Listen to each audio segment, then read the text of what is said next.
Hola, ¿qué tal? Bienvenidos a otro episodio de Judaísmo Hoy. Como siempre, queremos agradecer a todos ustedes, todos nuestros escuchas, por acompañarnos y recordarles que pueden vernos en vivo en Facebook de Diario Judío. Y no olviden suscribirse a diariojudío.com para estar al tanto de todas nuestras novedades y contenidos exclusivos. Y claro, en diariojudío.com, en la página frontal, en la primera página, siempre después del programa, tenemos como temas recomendados, aquellos de los que les hayamos prometido un link desde este programa. Entonces, si usted quiere profundizar en algún tema o ver algo más o escuchar la música, todo lo que tiene que hacer es ir a diariojudío.com y en el área de temas recomendados, ahí van a estar. Y bien, hoy tenemos como invitado a Enrique Pressburger, que con el libro que acaba de presentar, el libro El negocio del terrorismo, y nos va a hablar de este tema. También Carmen va a venir con sus siempre sorpresivas e interesantes historias del pasado de la comunidad judía de México. Y bueno, vamos a empezar hoy con la noticia de hoy. Y no podemos tener noticia de hoy sin implicar, obviamente, el conflicto entre Trump y Musk. Eh, bueno, es obvio que está en todos lados y que a todo mundo le interesa saber qué está pasando y en qué va a terminar. Bueno, para quienes no lo conocen, déjenme informarles primero que este pleito, pues obviamente no es nuevo, estaba prescrito desde el primer día en que empezaron su relación, porque todo el mundo siempre lo dijo, no hay lugar para dos egos del mismo tamaño, así que era Trump o era Musk. Y bueno, hasta ahorita ganó Trump, pero como Musk dijo, a él le quedan 2 años y a mí me quedan 40. Entonces, vamos a ver qué sucede en los próximos años. Pero ¿cuándo empezó el pleito? El pleito, y por eso lo comentamos en este programa, el pleito empezó realmente el fin de semana, cuando Trump despidió, antes de que tomara posesión de su puesto nuevo, Jared Isaacman. Jared Isaacman iba a ser el director de la NASA y fue despedido. Trump informó en su cuenta de X que fue despedido porque algunos de sus colaboradores le informaron que Jared Isaacman había dado dinero a campañas de demócratas y él no le puede dar un puesto en el gobierno a nadie que haya sido ayudante de demócratas, apoyador de demócratas o peor todavía, demócratas, porque esto no es un gobierno de un país, esto es un gobierno de un partido, de un grupo, de una persona, y ahí no cabe nadie que pueda tener el título de demócrata liberal o cualquier otra cosa. Curiosamente, Jared Isaacman en su puesto de la NASA estaba en una posición extraordinaria para subcontratar los servicios de Musk, que obviamente lo que está vendiendo y de donde más dinero gana no es de sus automóviles Tesla, es de sus jets, bueno, ni siquiera de sus jets, de sus satélites que venden internet en todo el mundo y de sus naves espaciales que van y vienen por todos lados y que le han ahorrado un dineral al gobierno de los Estados Unidos dándole un servicio que la NASA no podía o no pudo nunca desarrollar, que era tener una nave que pudiera ir a la luna, descargar y regresar. Y las de Musk lo están haciendo. En fin, el caso es que el contrato, el que iba a firmar los contratos, esperábamos por lo menos, era Jared Isaacman. Al salir Jared Isaacman de, de la NASA, antes siquiera de haber entrado, Musk lo tomó como una bofetada de parte de Trump y ahí ya se desató el pleito completo. También debemos destacar, para quienes están interesados en el tema, que Donald Trump designó a Paul Ingracia. Paul Ingracia es un abogado famoso por defender a negacionistas. Negacionistas significa aquellos que niegan que haya existido el holocausto. Él los defiende en la corte y defiende también a traficantes sexuales. Y lo nombró director, el nuevo director de la Oficina de Asesoría Especial de los Estados Unidos, un organismo que se encarga de supervisar denuncias de irregularidades en el gobierno federal. Bueno, el irregular, como diría Orson Welles, cuando los animales de la granja están a cargo de la granja, esto es lo que tenemos. En fin, el caso es que el buen señor eh,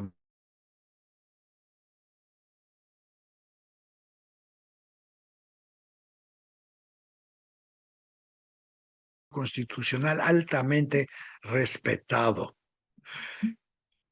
Y la pregunta es, ¿respetado por quién? Porque nosotros no lo respetamos mucho, porque su nombramiento es uno más dentro de un nuevo círculo de confianza de Trump, al cual se agregó también Kingsley Wilson esta semana, que, que este funcionario Wilson compartió todo tipo de teorías conspiracionistas antisemitas y entonces fue nombrado portavoz del Pentágono. En fin, por si quieres saber por dónde viene, o más bien para dónde van las historias de la semana, parecería que es un pleito nada más entre Trump y Musk, y sin embargo, en medio, como siempre, la gloriosa comunidad. Bien, esta semana vamos por consciente a las efemérides para ver hasta qué grado algo de lo que pasó en el pasado nos pudo haber dicho lo que iba a estar pasando hoy. Esta semana es muy interesante porque en 1962 murió ahorcado Adolf Eichmann. Por cierto que la persona encargada de tirar las cenizas de Eichmann al mar fue famosa porque se llamaba el Golpe 52. Era un niño que vivía en Auschwitz y que se dedicaba a quemar libros de ferrocarriles porque él creía que si quemaba los libros a los alemanes se les iba a olvidar cómo manejar los trenes, y si se les olvidaba cómo manejar los trenes se iba a suspender el arribo de víctimas a Auschwitz. Bueno, no sucedió así, pero él se hizo famoso porque en una visita al campo vino Himmler con su esposa y lo vieron quemando los libros y claro, lo castigaron frente a todo mundo, y Himmler estaba feliz dándole, ¿cómo se llama? Latigazos. Y cuando la esposa ya no aguantó más y realmente vomitó frente a todos, dijo, ¿sabes qué? Ya no aguanto más este asqueroso espectáculo, y se retiró. Fue el Golpe 51. La película se llama El Golpe 52 porque al llegar a Israel, esta persona, después de la guerra, que sobrevivió, después de la guerra, lo recibieron y le dijeron, pero si ustedes no fueron más que unos borregos que se dejaron asesinar. Y entonces él se bajó la manga de la camisa, se tapó el número que tenía tatuado y jamás volvió a hablar del tema, hasta que durante el juicio de Eichmann le preguntaron a Eichmann, le dijeron, ¿reconoce usted a alguien entre el público que pueda identificarlo y que el que lo haya visto a usted en acción cumpliendo únicamente, porque él dice que él nada más cumplía órdenes de otros? Dijo, sí, claro que sí. Yo conozco, que estoy viendo aquí a alguien que es el que él va a poder testificar a mi favor porque él sabe que yo no hice nada que no estuviera en mis órdenes. Y lo señaló. ¿Y cómo es que se acordaba? Bueno, pues se acordaba precisamente porque Eichmann decía que él solo seguía órdenes, Himmler le dio la orden, y este muchacho que estaba ahí aparentemente no cambió mucho, él lo reconoció y él se volvió famoso. Todo el mundo dijo, pero ¿cómo es posible que tú nunca nos hayas dicho que tú estuviste ahí, que tú viste todo esto? Y él dijo, porque el golpe 52 fue el más duro y fue el que recibí al llegar a Israel. Bien, esto fue la historia de Eichmann y la historia de aquella persona que, por cierto, comentó y dijo, no me había caído el 20, bueno, no lo dijo así porque no era mexicano, pero dijo, no me había dado cuenta de la magnitud de lo que había pasado hasta que fui al mar a tirar las cenizas de Eichmann y me di cuenta que en un puñado, que todas las cenizas de un cuerpo eran un puñado que tiré al mar. Y entonces me acordé de la montaña de cenizas que teníamos y tuve que pensar en cuánta gente realmente había muerto sin que nadie nos diéramos cuenta. En fin, la historia de Eichmann, la historia de los campos, la historia del negacionismo. Fíjense cómo, y ya regresamos otra vez para tener a dos nuevos funcionarios de Trump que dicen que el holocausto nunca sucedió. Pero eso sí, uno tercero que osó apoyar a un candidato demócrata no puede ser parte del gabinete de Trump porque hay no demócratas accepted. En fin, estas efemérides, cómo se repiten, de veras. Fíjense que también en esta semana en el 2001, se realizó el ataque terrorista en la discoteca Dolfinarium en Tel Aviv, realizado por Hamas. 2001, estamos en el 2025, sigue la misma guerra 24 años después. Em, También en este día nació Yakov Sverdlov. Y usted se pregunta, ¿quién era Yakov Sverdlov? Bueno, Yakov Sverdlov fue el primer jefe de Estado de la Rusia liberada en la época de Lenin.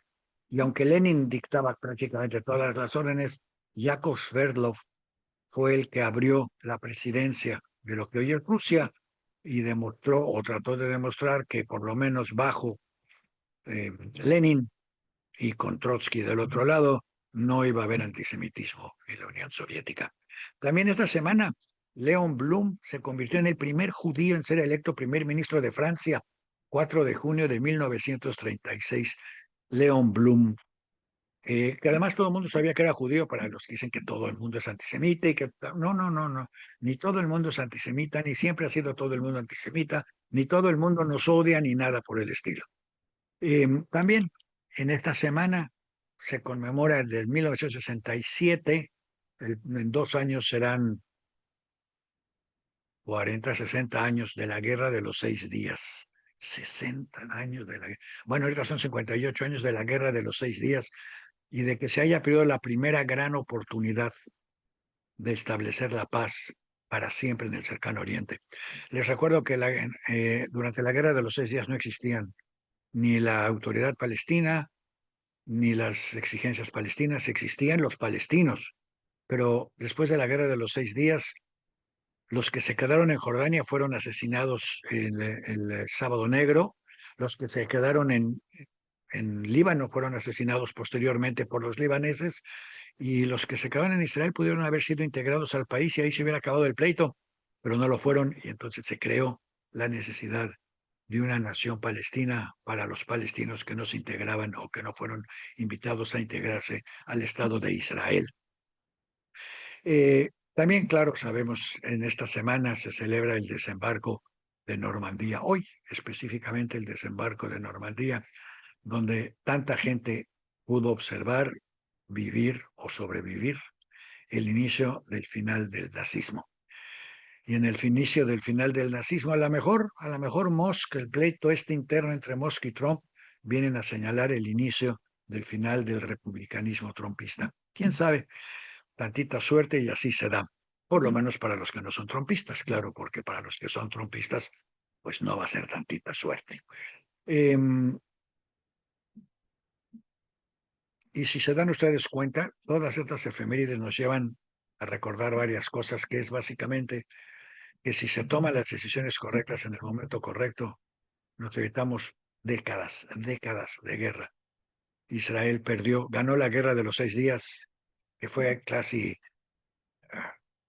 manejada como un acto divino porque el séptimo día descansarás y en los 6 días anteriores hizo pedazos a todos los ejércitos árabes que insistían en destruirlo. Esa fue probablemente la última gran guerra justa, totalmente justa, que luchó el Estado de Israel. La de Yom Kippur fue una guerra de defensa que estuvo a punto de perder y otras pues no son tan de defensa o tan necesarias. Pero la de la guerra de los 6 días fue una guerra totalmente justificada, necesaria, había que lucharla y había que ganarla e Israel hizo ambas cosas. Ah, bueno, hablando de todo esto, vamos a hablar ahora de música. Música, en la música tenemos como canción de la semana, obviamente, Jerusalem Shel Zahav, Jerusalén, Stott von Gold, Jerusalén, Ciudad de Oro. Todo lo pueden ustedes escuchar, toda la colección de Jerusalem Shel Zahav, la pueden escuchar en Save the Music. Y claro, va a haber un link en la página frontal de Diario Judío, diariojudío.com, donde va a haber un link en el área de recomendados, donde usted puede cliquear e irse a escuchar todas las distintas versiones de esta canción tan famosa, que al final, ya finalmente, cuando estaba muriendo Naomi Shemer, sí reconoció que la melodía era una melodía originalmente vasca, una, una canto de cuna vasco, adecuado a la letra de Yerushalayim Shel Zahav. En fin, es una canción que no se puede dejar de escuchar sin emocionarse. Bastante, diríamos, mucho, un poco, bueno, sin emocionarse. En fin, y de música, ¿qué les parece si pasamos a películas? Vamos a pasar a películas. Hoy tenemos una película y una serie. La película es una película de Tarantino de temática judía. Eh, está en Netflix, en HBO también, y que se llama Inc. Los malos, la traducción sería Los malos bastardos. Una película en la que un grupo de judíos de la resistencia deciden que le van a hacer saber a los alemanes no solo que no los han agotado, que no los han terminado, que no se los han destruido, sino que además tienen que seguir luchando con ellos. Y para eso se dedican a cortarles el pelo como lo hacían con los indígenas en Estados Unidos, se dedican a marcarles svásticas en la frente para que no se los, a tatuarles svásticas en la frente para que no se las puedan quitar, y se dedican a cortarlos en pedacitos frente a sus amigos para que puedan ir a decirle a los demás que sí hay judíos, que sí hay sobrevivientes y que se las van a cobrar. Em, Tremendos Bastardos, la película de Tarantino que les recomendamos ampliamente. Es también igual que la música de Jerusalem Shazaf, una película que a pesar de su violencia, termina uno disfrutando de la película. Se las recomendamos, no se la pierdan. Otra es la película que apenas están estrenándose estos días, primero en Los Ángeles, en Seattle, y se va a ir estrenando poco a poco en varias ciudades, y se llama Bad Shabbos. Sí, Bad Shabbos, el mal sábado. Esta película es una película muy simpática. Aparentemente no la hemos visto, nada más hemos visto los reviews de la película.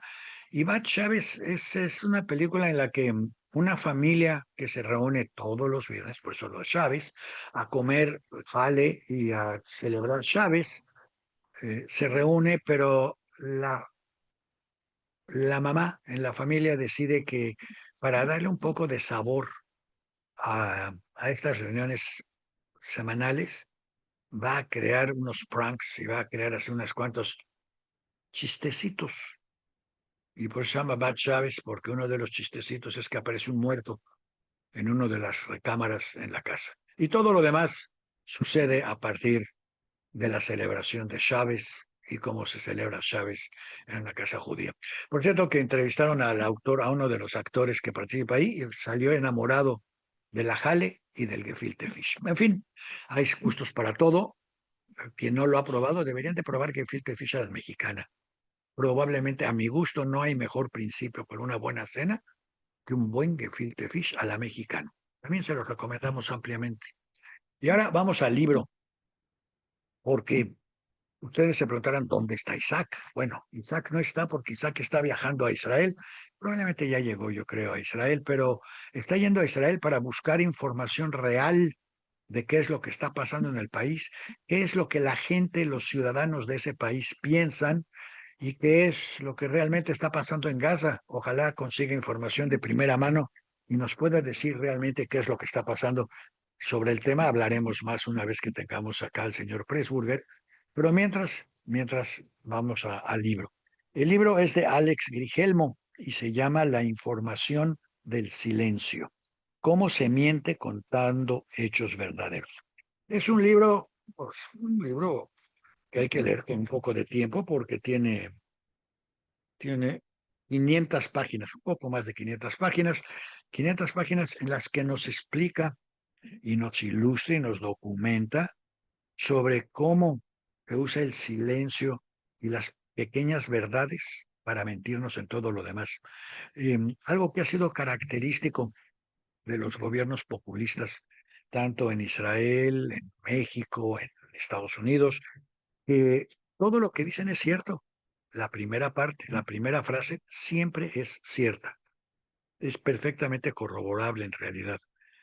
El problema es todo lo que sigue detrás de, pero el detrás de la gente ya no lo lee y ahí es donde se crea la gran información o desinformación del silencio.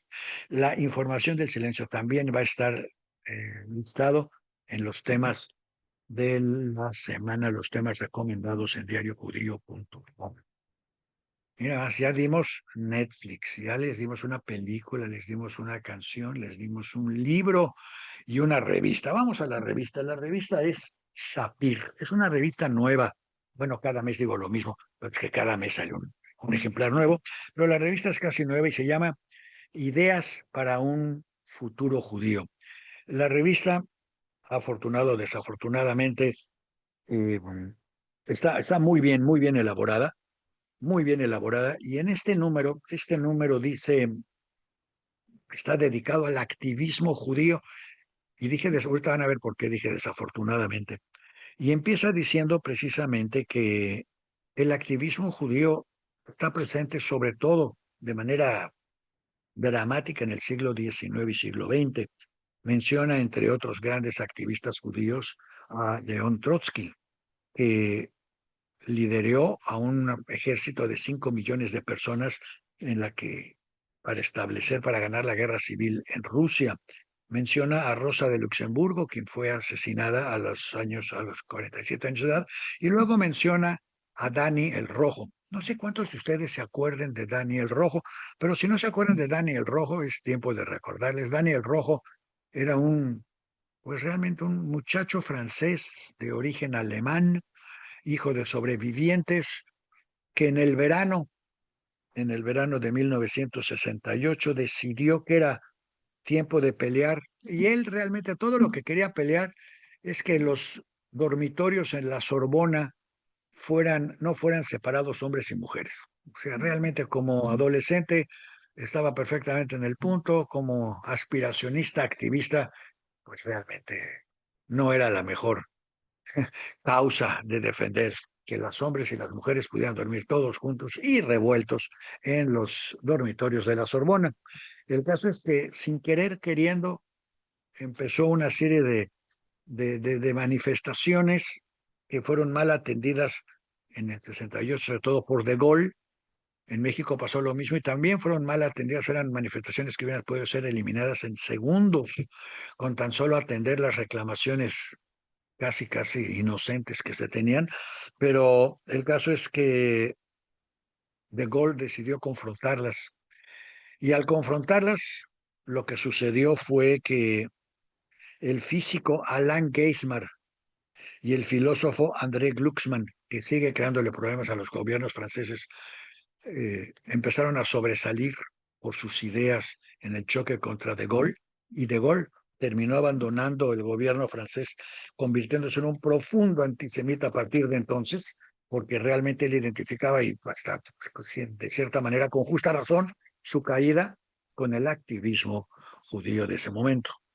En fin, el caso es que los autores de esta revista, de Sapir, mencionan además que el activismo judío es muy particular, es muy claro en todas las áreas. Miren, por ejemplo, en Sudáfrica, 14 de los 23 blancos que fueron juzgados por atacar o por trabajar con Nelson Mandela en contra del apartheid, 14 de los 23 eran judíos, cuando la población judía de Sudáfrica era el 1%.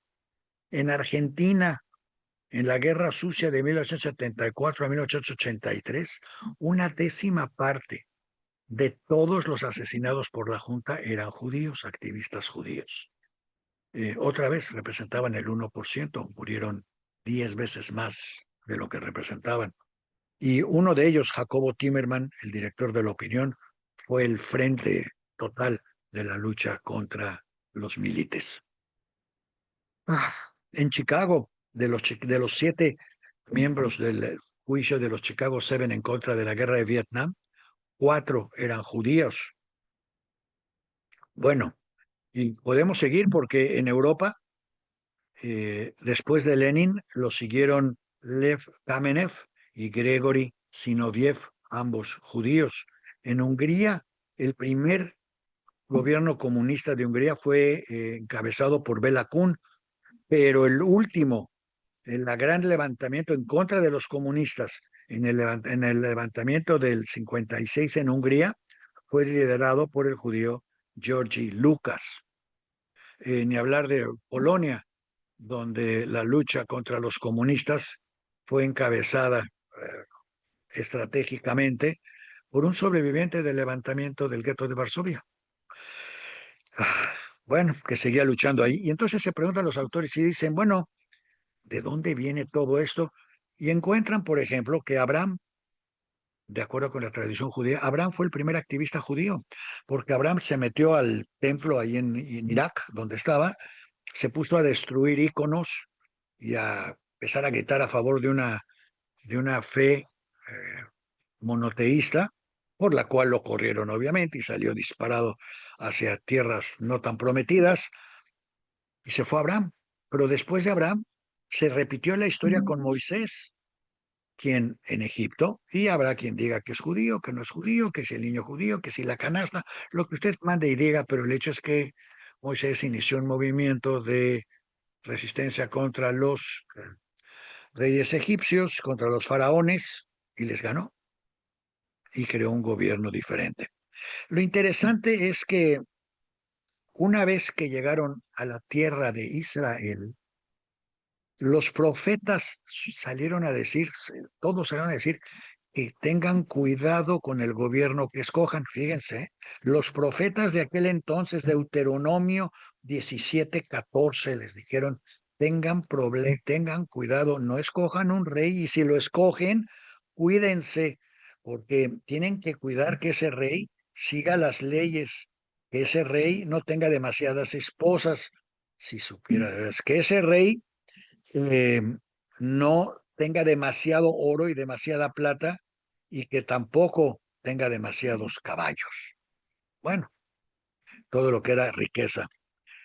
Ni a Moisés, obviamente, ni a Abraham les tocó vivir esa época, pero ¿qué tal a Samuel?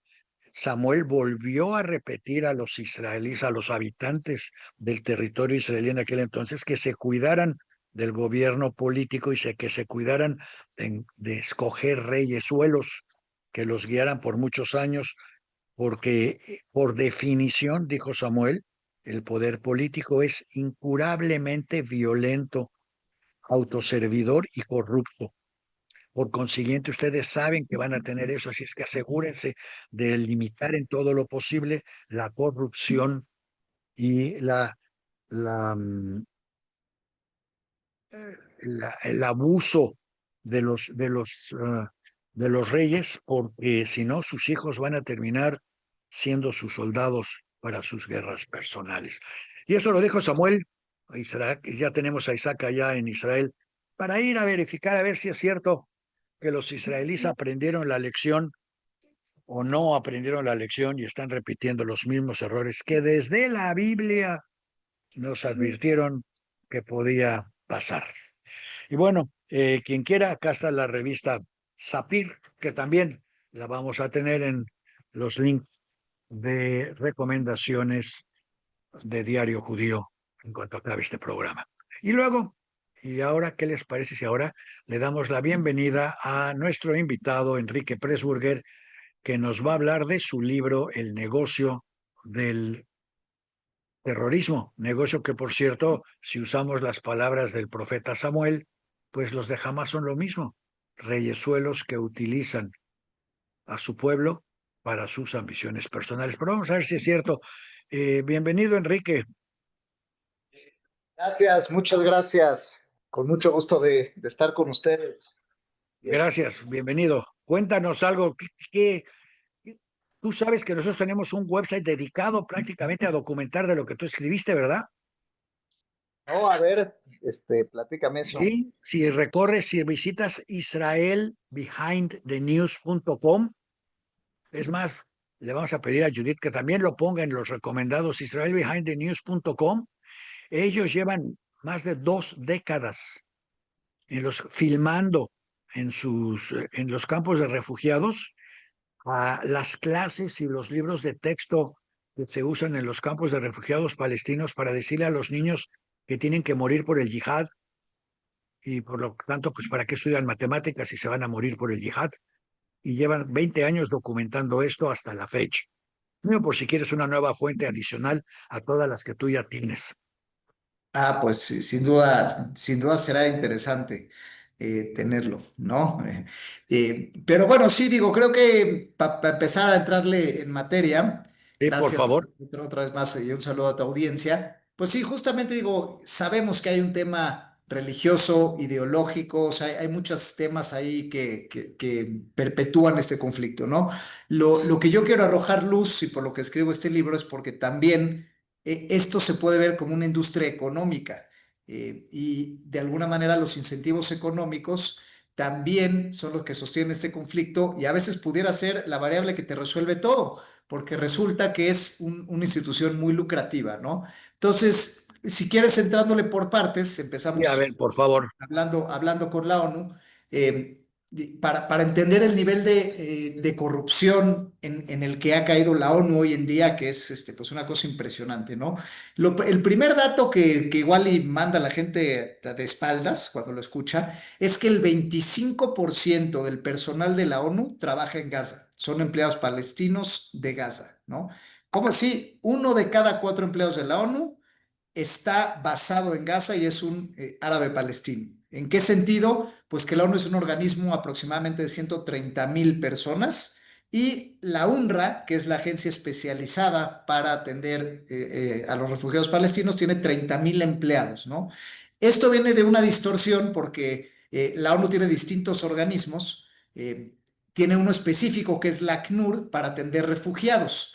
Pero resulta que esta Agencia de Refugiados Internacional de la ONU no fue suficiente para atender el tema palestino, sino que se creó una agencia aparte. O sea, existe todos los refugiados del mundo y Palestina por separado, ¿no? Para los palestinos.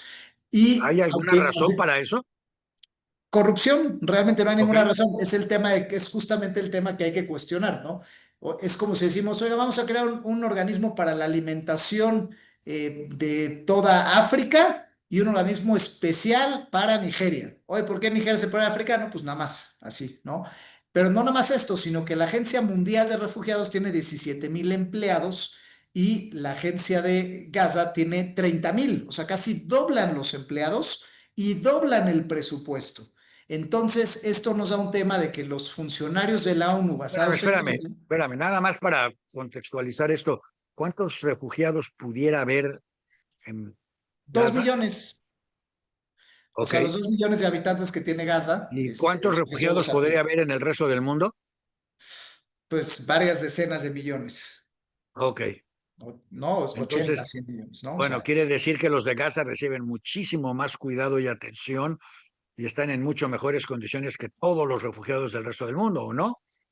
claro, si es que la ONU verdaderamente se dedicara a aliviar su situación de miseria y no a aliarse con organizaciones terroristas y usar sus instalaciones para adoctrinar el terrorismo, ocultar misiles, ocultar bases militares, ocultar rehenes y ocultar cuerpos de judíos asesinados, que prácticamente es lo que ha ocurrido, ¿no? Entonces, pues primero ocurre esto, ¿no? O sea, que es una agencia que tiene lo doble de empleados, que también el presupuesto por refugiado y por empleados es prácticamente de un 100% más. Y si dimensionamos lo que es la ONU, tiene muchas organizaciones, la UNICEF, que es la de los niños, la FAO, que es la de los alimentos, la ACNUR, que es refugiados, es decir, de todas, pues bueno, saber que es la más grande de toda la ONU por mucho, y que constituye el 25% de la plantilla laboral de toda la Organización de las Naciones Unidas basada en Gaza, ¿no? Lo cual es una distorsión en sí misma.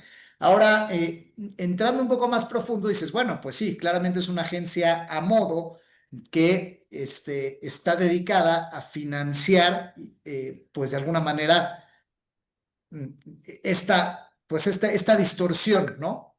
Ahora, ¿de dónde viene el dinero? ¿Qué es lo más curioso? Pues el dinero viene de los países occidentales, viene de Estados Unidos, viene de Europa y viene de las ONGs. Es decir, los países occidentales a través de la ONU son quienes perpetúan esta distorsión, ¿no? ¿Y por Entonces, qué lo también hacen? hay otra cosa, que los sueldos de los funcionarios de la ONU son de los más altos de toda la Organización de las Naciones Unidas y son casi 7, 8 veces más altos que cualquier trabajo de la región de Medio Oriente cuando hablamos de PIB per cápita, ¿no? O sea, estos son millonarios ahí en Gaza. No millonarios, o sea, porque, digo, No. millonarios los líderes, porque, digo, es nada más una faceta de la parte económica, ¿no? Pero sí es el trabajo mejor pagado, de alguna manera, ¿no? O sea, estamos hablando de entre 20 y 60,000 dólares al año, ¿no? O sea, lo que más o menos cobran. Cuando alguien en Gaza gana ¿cuánto? 700 quizá, ¿no? No, Entonces, bueno, pues, es pues estos mucho, son a mucho, los muy que todo el superior, mundo les va a ¿no? pedir prestado. Claro, entonces se vuelve un trabajo muy bien pagado, muy bien remunerado, ¿no? Y esto sin contar toda la burocracia gubernamental que también los oficiales administrativos y militares, tanto de la Autoridad Palestina como de Hamas, también es el trabajo mejor pagado de la región. Es decir, que si tú trabajas como oficial de la ONU o como oficial gubernamental para la Autoridad Palestina o para Hamas, tienes el mejor salario y el trabajo mejor pagado de la región, completamente financiado por Occidente a través de la ONU, que es este organismo de la UNRWA, o bien A a ver, través de espérame. partidas presupuestales autorizadas que vienen de congresos de Estados Unidos, de Europa, de las ONGs que también tienen partidas Espérame. A para lo mejor los me palestinos. confundí y a lo mejor la gente se confunde al escucharnos. Yo, como refugiado palestino, puedo trabajar para Hamas en lo que sea y cobrar un sueldo a través de la ONU. No, no, son dos cosas distintas. O sea, la ONU tiene 30,000 empleados, que son los que Sí. trabajan ahí, que son los maestros de escuela, los administrativos, los que gestionan cualquier posición que tengas, ya sea académica, ya sea logística, ya sea administrativa, ¿no? Pero además, o sea, este es lo que hace la ONU, pero además los gobiernos palestinos tienen subsidios directos de Occidente. O sea, hay Ok. partidas presupuestales aprobadas por el propio Congreso de Estados Unidos y por congresos europeos que mandan dinero directo a la autoridad palestina o a los palestinos en general. Mucho de ello parte a Hamas. A veces es por gobiernos y a veces es por ONGs. Sin embargo, es por mucho la fuente más grande de dinero que llega. Y estos presupuestos se usan en un 85-90% para gastos militares y para gastos administrativos de los funcionarios. Es decir, que si tú, es lo que decía, o sea, trabajas para la ONU o trabajas en la parte administrativa de estos gobiernos terroristas y Occidente financia tu salario, que es mayor que cualquier trabajo de alguna manera en cualquier región de Medio Oriente, ¿no? A ver, dicen que piensa mal y acertarás y yo siempre me he dedicado a pensar mal. Em, si yo recibo uno de esos sueldos y me dicen que ya no hay refugiados, o de veras, si mando a los refugiados a trabajar y les doy un puesto, los ayudo a que sobrevivan bien y ya no son refugiados, me quedo sin trabajo. Es correcto. Si yo soy, trabajo para la ONU y tú quieres repartir comida, pero no a través mío, y yo tengo que hacer todo lo posible por boicotearte, porque si tú repartes comida y funciona, resulta que yo soy innecesario. Exactamente. Pero si yo reparto comida y la vendo cara, gano un extra. Por supuesto. Y no nada más eso, si el conflicto escala y hay más fricciones entre palestinos y judíos, hay más dinero porque hay más partidas extraordinarias de gobiernos occidentales, más partidas extraordinarias de la ONU y más ayuda de ONGs. Es decir, Bueno, y que de Qatar, cuando... porque Qatar tiene Ah, tiene bueno, un, ese es un segundo aspecto. Lo interesante de las además está investigaciones el de dinero este de libro. Qatar. Sí, o sea, aquí estamos hablando de que el presupuesto principal de los gobiernos palestinos, de Hamas, de la Autoridad Palestina y de la ONU, vienen de gobiernos occidentales en aproximadamente un 60-70%. O sea, todo el dinero que financia los túneles, los misiles, las estructuras militares vienen de ahí. Y tú dirías, no, pero espérate, a nosotros nos han vendido que quien financia eso, pues es Qatar y es Irán. Y es ahí donde está esta gran sorpresa. Y dices, no, resulta que Irán y Qatar sí transaccionan, pero comercialmente ellos venden armas, no las regalan y no son los principales donadores para la causa palestina. Aunque sí, evidentemente hay una transacción de armas y hay adoctrinamiento militar, hay entrenamiento y todo, pero entonces dirías, pero yo sí veo que Qatar destina mucho dinero a causas antisemitas. La respuesta es sí, solo que no a los palestinos. El dinero de Qatar se va a las universidades de Estados Unidos, a hacer grandes premios, a ser anfitrión de mundiales, de copas mundiales de fútbol.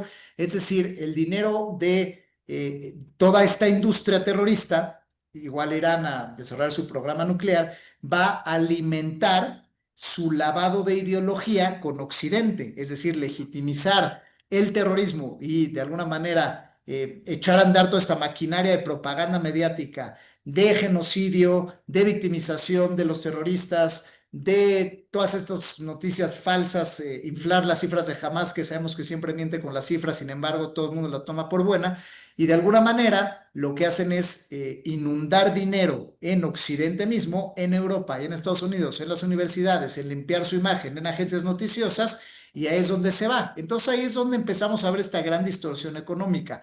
O sea, los países totalitarios, los países esclavizadores de alguna manera, los países que empujan la lucha yihadista contra Occidente, lo que hacen es financian el lavado de su narrativa a Occidente a través de la Academia de Universidades y a través de eventos deportivos, a través de todo tipo de cosas, para que Occidente compre esta ideología y sea el mismo Occidente quien financia las casas terroristas a través de instituciones multilaterales que en lugar de ser neutrales hoy sirven de herramientas al adoctrinamiento terrorista. Entonces Espérame, es un espérame. sistema económico perfectamente funcional que perpetúa el conflicto porque a los que se dedican a ello, pues resulta que les va muy bien. O sea que si mañana se firmara la paz, literalmente miles de personas dejarían de ser refugiados y miles de empleados pues dejarían de ser empleados. O sea, se tendrían que poner a trabajar, que hay que, otro dato interesante es que el 85% del ingreso de los palestinos que sí trabajan viene del Estado de Israel. Es decir, sabemos que Gaza tiene frontera con Egipto, Cisjordania tiene frontera con Jordania. Sin embargo, los palestinos prefieren trabajar en Israel. Hay 2 millones de ciudadanos palestinos e israelíes que tienen estatus legal formal. Ellos les gusta trabajar en Israel y prefieren trabajar en Israel. Hay visas de trabajo de Gaza en Israel, había más de 150,000 visas de trabajo diarias, más los informales que trabajan en segmentos de la construcción, etcétera, pero hay una interacción económica. Evidentemente, a los palestinos se podrían integrar económicamente con el Estado de Israel, de hecho, de facto ya lo hacen, pero eso no les conviene a estas decenas de miles de personas que trabajan para la ONU o como funcionarios políticos, digamos, tanto de la autoridad palestina como de Hamas, porque ellos tienen salarios mayores subsidiados por Occidente, donde no hay necesidad de trabajar, donde se enriquecen las élites, como sabemos desde toda la vida, el caso de Arafat, el caso de Sinwar, el caso de Ismail Haniyeh, que tienen cuentas rastreadas por cientos de millones de dólares, departamentos Bueno, internacionales. eso, Es como dije decir, antes le de que pegas a entraras, los el intereses de profeta la Samuel élite. nos lo advirtió, que todos los reyesuelos iban a ser así. Sí, o sea, de alguna manera es lo que hay que entender. O sea, al final, justamente toda esta maquinaria va en detrimento de los pobres árabes palestinos que auténticamente viven sumidos en un 60% de pobreza, donde finalmente están cercados por sus propios gobiernos terroristas que les interesa perpetuar el conflicto, mismo que es financiado por Occidente, adoctrinado por las instituciones de Occidente, mientras esta realidad tan económicamente fuerte, pues es de alguna manera justificada por la academia y por esta maquinaria mediática, que es a su vez financiada ahí sí por los gobiernos yihadistas aliados, como es Qatar principalmente e Irán. Espérame, déjame entender bien. Primero, hay 2 millones de palestinos que prefieren trabajar en Israel. Quiere decir que si se hiciera una votación, ellos votarían para que hubiera una relación más intensa y más firme entre Palestina e Israel. Sí, es correcto, la integración económica siempre vale más que 800 convenciones de paz políticas, ¿no? Al final del día, obviamente es muy incómodo para el palestino que sí trabaja realmente, interactúa con judíos, pues que tener que hacer filas de horas en los checkpoints, que lo chequen a cada rato, tener que estar renovando su visa de trabajo y tener que estar por finalmente estas divisiones de muro, ¿no? Bueno, voy a Obviamente hacer una esto pequeña existe corrección. porque la maquinaria terrorista lanza misiles, hace acuchillamientos, hace atropellamientos, hace atentados, hace un 7 de octubre y entonces evidentemente pues es la propia élite gubernamental lo que perpetúa esta situación en detrimento de su propia clase trabajadora, de su propia clase general y hace que de alguna manera sea mucho más difícil la integración económica. Claro, porque al final a ellos les conviene por sus altos sueldos que vienen de Occidente, que no necesitan rendición de cuentas, que se enriquecen de acuerdo al conflicto. Y es más, entre más escala el conflicto, más dinero reciben, pues les conviene perpetuar esa situación, avalada por instituciones que hoy en día están muy prestigiadas, pero que esas las instituciones a las que deberíamos cuestionar realmente. La Corte Internacional de Justicia, la Corte Penal Internacional, la propia Cruz Roja y la ONU, que finalmente, de alguna manera, se han vuelto cómplices de este lavado de ideología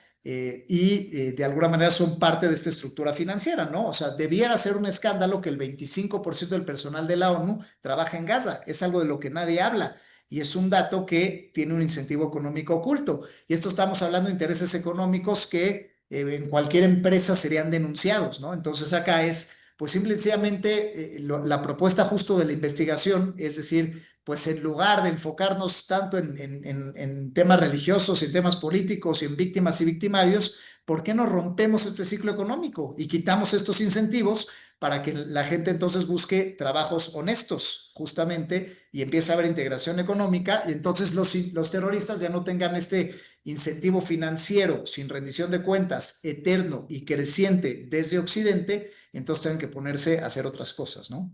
¿Los refugiados de alguna manera reciben algún dinero?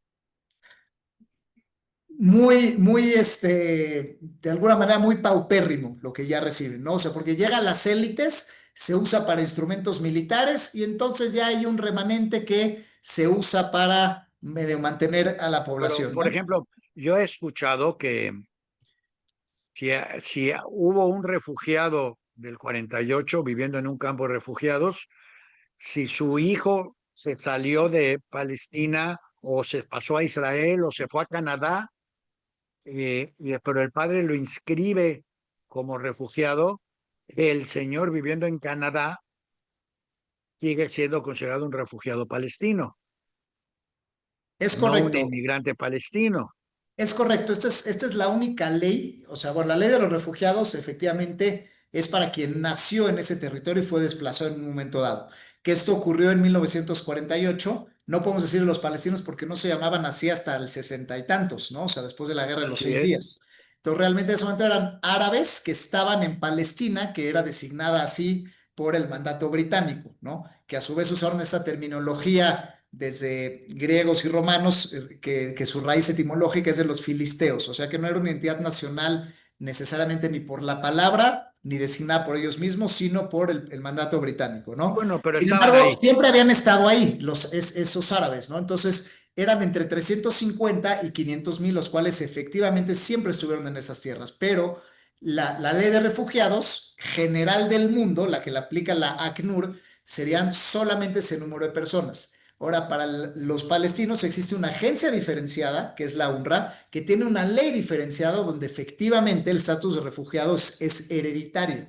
Entonces, esto hace que hijos, nietos, etcétera, pues se pueda heredar y entonces hoy en día, pues bueno, se puede aplicar el estatus de refugiado a casi 13 millones hoy en día de descendientes o parientes relacionados de los palestinos que hoy en día viven en América Latina, que viven en países vecinos, y bueno, que viven dentro del propio Israel, y es el único lugar del mundo del estatus de refugiado es hereditario, que esto evidentemente, pues es como si en México o Estados Unidos dijéramos que aquellos que vivieron en California, entonces hoy en día los mexicanos tendríamos derecho a recuperar California por parte de Estados Unidos. Entonces, bueno, o sea, es un tema complejo porque es una ley diferenciada, ¿no?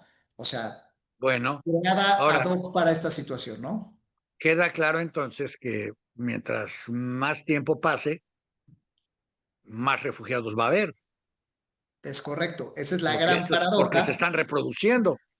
Claro, y entonces hay más necesidad de hacer organismos específicos que les den más empleados y más presupuesto. Y ahí es donde viene este incentivo económico también, donde si se escala el conflicto y si pasa el tiempo, pues la gente involucrada en el trabajo del conflicto le interesa más que el Ahora, conflicto se mantenga y se perpetúe a que termine. sin quitarle todos los deméritos a la situación que se lo merecen, tengo que preguntarte, ¿y cuál es el incentivo financiero para algún israelí para beneficiarse de esta situación? Pues Yo no sé si el israelí tenga un incentivo económico como tal, salvo quizá la industria militar, que evidentemente tiene que estar pues muy Bueno, ocupada, ¿no? Sin embargo, pues que sin bueno, el conflicto no tendría tanta producción. probablemente, ¿no? Porque al final hay un presupuesto muy grande que evidentemente se aplica en la defensa del propio Estado judío, que hoy hace que su deuda sea creciente y sea un país que su déficit se va incrementando. Entonces, quizá puede beneficiar a algunos, ¿no? Sin embargo, hoy sabemos que mucho del armamento que se usa en Israel viene, se vende desde Estados Unidos, iniciando por el Iron Dome, este sistema antimisiles, Y bueno, pero donde alguien los tiene que misiles pagarlo, vienen de Caman. Estados Unidos.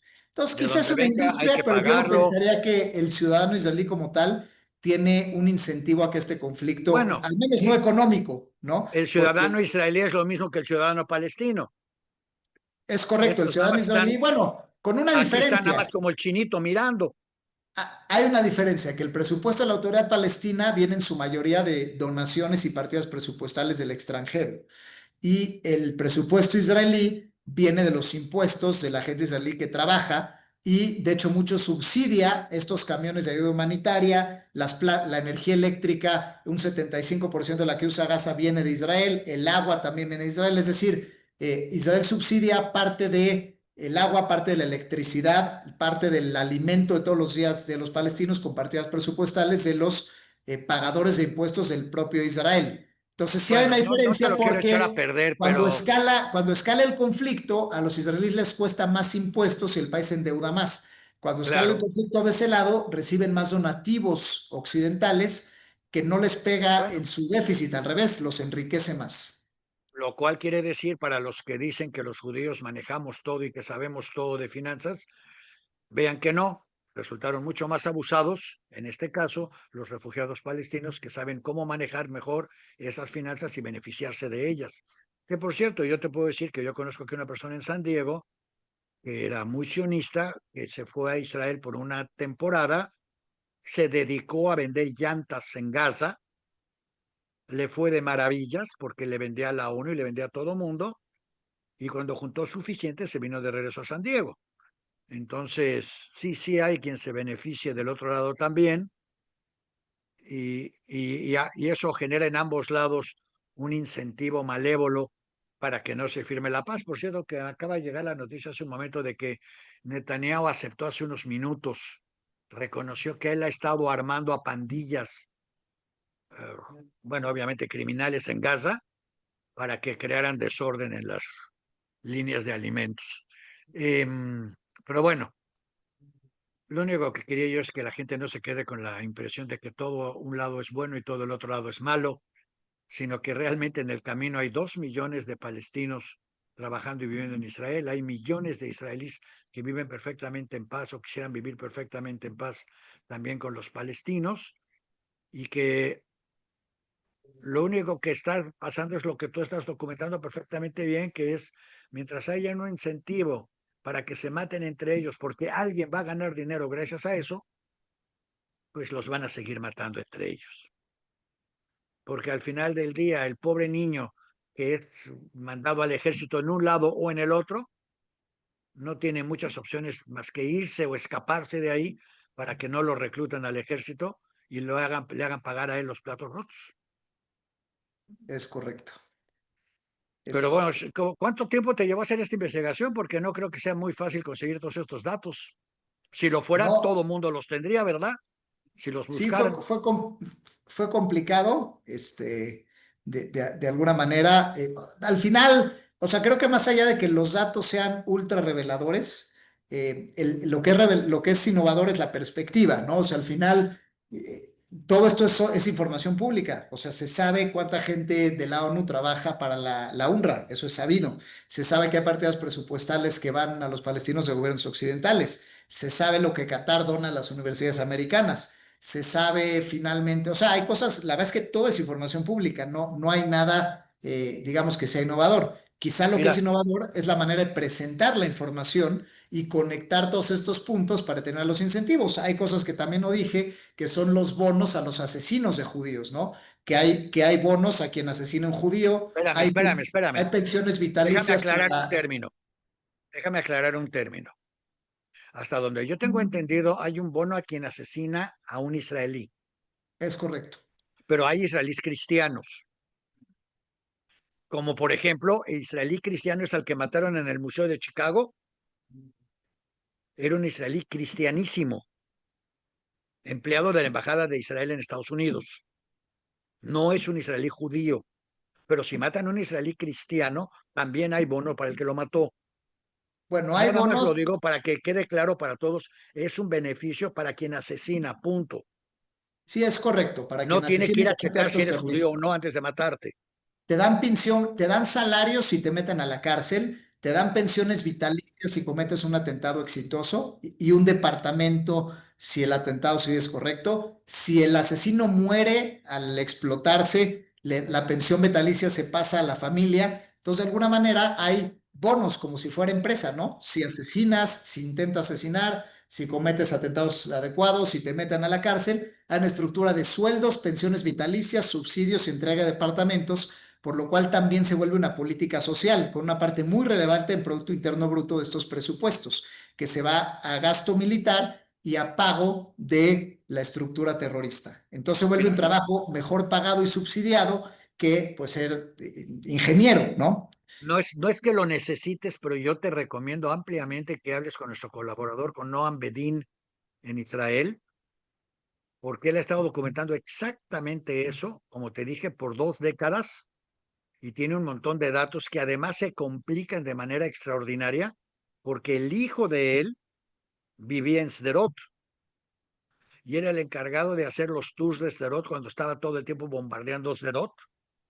Y ahorita que atacaron Sderot, eh, no lo mataron a él porque él estaba en uno de los tours, pero quiere decir, tanto la actividad de las Naciones Unidas, la actividad en los campos de refugiados, él paga, él paga a camarógrafos y maestros palestinos para que traigan videos que demuestren lo que está pasando y se los pasan a él y él los distribuye a través de su website con nosotros y a través de sus presentaciones en Europa, en el Congreso Europeo, en el Parlamento Europeo y en los Estados Unidos. Yo creo que deberías de tener una conversación con él porque ambos se enriquecerían ampliamente. Pues bueno, yo lo tomo eso por bueno, agradezco mucho el tiempo. Invito a la gente a que busque mi libro que ya está disponible en Amazon y Y ya próximamente en y librerías vamos a impresas. poner el link, lo tenemos el link, lo vamos a tener acabando el programa, el link va a estar en temas recomendados en la primera página de Diario Judío, para que ahí mismo puedan encontrar tu libro, leerlo, documentarse y aprender algo nuevo, porque como tú dijiste, no es solo tener los datos, es cómo se manejan los datos. Y precisamente, fíjate, el libro del que hablamos hoy recomendamos un libro que se llama La información del silencio, que es al revés de lo que tú haces, porque acá dicen cómo se miente contando hechos verdaderos. En este caso, es cómo hay que encontrar la verdad de las mentiras que dice. Es correcto, es Así correcto. que documéntese, entiéndalo, vea que sí hay gente con quien hablar, sí hay gente que quisiera vivir en paz, pero pues piense cuánta gente conoce usted, ya sea en la NESA o en Izazaga o en Interlomas, a la que si le dice, ¿sabes qué? En vez de venir a trabajar todos los días, agarra este cuchillo, clávaselo a cualquier cuate que veas en la calle y si eres exitoso, te damos departamento. Y si te arrestan y te matan, le damos departamento a tu mamá. ¿Cómo no? Correcto. Pues, oye, Lean El negocio del terrorismo, se llama el libro. El negocio del terrorismo, una visión económica por Enrique Pressburger. Y gracias, Daniel, por y el Enrique espacio. Pressburger es quien estuvo hoy con nosotros acá presentando no solo su libro, sino sus muy interesantes conclusiones a partir de juntar el hilo negro. Por eso les digo, no es tan importante la noticia como el entender cómo una noticia se liga a todos los demás sucesos y explica lo que realmente está pasando más allá de meras explicaciones eh, ideológicas o temporales que solo valen por un día. Lea este libro, es uno de los mejores que hemos mencionado aquí que hemos presentado en Diario Judío. Léalo y háganos sus comentarios. Ya sabe que estamos a sus órdenes. Gracias por acompañarnos Enrique, gracias por tu trabajo. Gracias. Realmente es un placer tener invitados de tu calibre. Muchas gracias. Y colaboradores, porque además usted no lo sabe, pero Enrique Pressburger, si lo sabe, espero que sí lo sepa, es colaborador de Diario Judío, donde constantemente presenta sus artículos sobre finanzas, economía, básicamente, ¿verdad, Enrique? Correcto, el conflicto y economía, que al final mi visión del conflicto es también desde la economía, que es mi expertise realmente. Pues ya vieron de dónde saca su expertise, de estar bien documentado. Así es que muchas gracias, gracias por acompañarnos, gracias por estar con nosotros. Hoy no nos pudo acompañar Carmen, hoy no nos acompañó Isaac, que anda volando para irse a Israel a ver todo lo que está diciendo Enrique, cuánto de esto es cierto y cuánto más se encuentra.